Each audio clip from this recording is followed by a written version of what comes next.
Last na ni gingon ako sa akong kaugalingon, pero nganong ang heart nako gusto pa gihapon o hinay-hinay nga daw uban. Kapila na ti kagipasaylo, kapila sad ko nimo gihimong option nga walay klaro.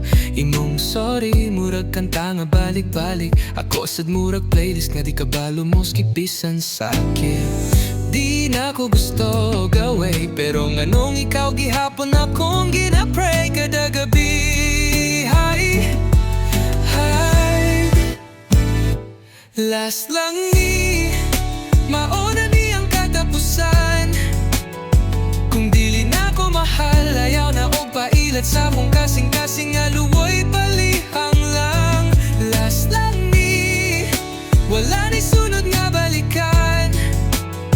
Kung mubalik pa ko nimo, basin ako nalay mawala tanan.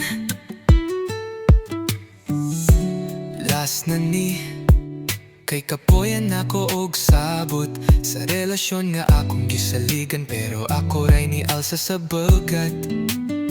Na kay daghang rason, pero sa kadugay na to wa kay isa ka aksyon nga nakapaingon nga worth it pa ni nga connection.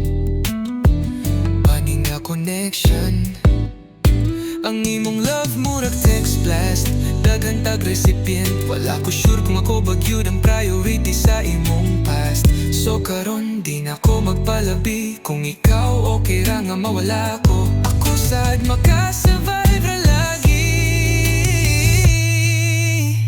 Last lang ni di na ko mosalig sa paasa, kay mas gatuko karong na peace of mind, mas labaw pa sa love nga walay kusa. Last lang ni basin mas mayo para sa duha. Dili tanan tayo dapat ipilit usahay, bitaw ang tinuod nga halasay. Last na ni kay kung moabot na ka sa punto nga wala na kay kahatag, ikaw na pud ang anging panalipdan sa kakaugalingon mo. Dili na siya.